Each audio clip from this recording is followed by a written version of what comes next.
of Yemen under Najashi. So Najashi, not the same Najashi as the one that the Prophet Sahaba emigrated to, but his father. That Najashi had conquered some areas of Yemen, and he had sent his governor, and his governor's name was Abraha. So Abraha was the governor of the Najashi in Yemen, and he saw his people every year go north. So he said, where are you guys going? So they said, we have to go do Hajj. He said, why? What is there? He said, there's the house of Allah. So he said, I will build you a house that is far better than any of your houses, and you will come for Hajj under here. So he built a massive cathedral because they were Christians, and it was out of glass and out of, can you imagine in Arabia to bring stained glass? Because they had access to these architects and whatnot. And he built a cathedral in Yemen, the likes of which he thought would become the biggest temple of Christianity in the entire Arabian Peninsula. And he then said, all of you have to come over here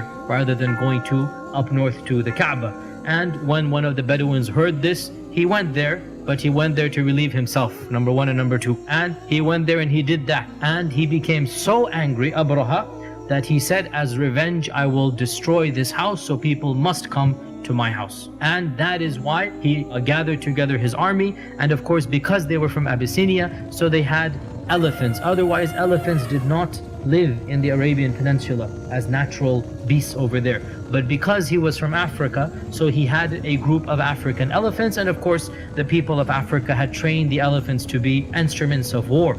And this was when he marched to the Kaaba, and he went with his army of around, they say, some say 8 and some say 20 elephants. And the chief elephant, by the way, his name was Mahmud. And it is also said that the Quraysh left the city after making lots of dua. Abdul Muttalib is pleading in front of the Kaaba, oh Allah, we cannot fight this army, they're too strong for us, they have these elephants, they have these 1,000 men, whatever, you take care of it. And they then left to the mountains, and this is when they faced Mahmud to the Kaaba, and they are telling him to go and go and go, and he would not go. Even if they whipped him, they beat him, they bled him, elephant would not move. But whenever they turned him in any other direction, he would move in that direction. That is when large birds came. أَرْسَلْنَا عَلَيْهِمْ طَيْرًا أَبَابِيلَ تَرْمِيهِمْ بِحِجَارَةٍ مِّن سِجِّيلٍ.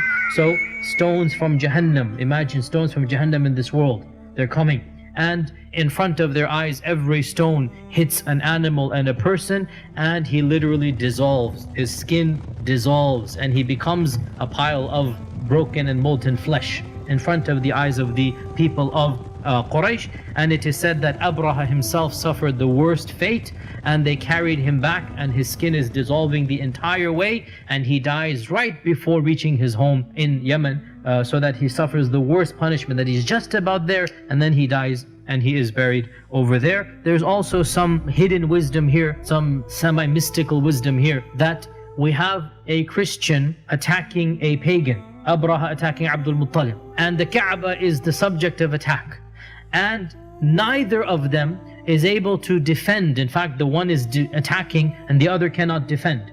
And Allah defends the Haram. And who was living in the Haram at the time? Amina, and she must have been pregnant with our Prophet ﷺ. So quite literally, because he's born in the same year, a few months later, so this means Amina, when the incident of Fil takes place, our Prophet ﷺ is literally in the womb of Amina. So there's a huge symbolism here, that Allah Himself protects not just the Kaaba, but what else? Our Prophet ﷺ.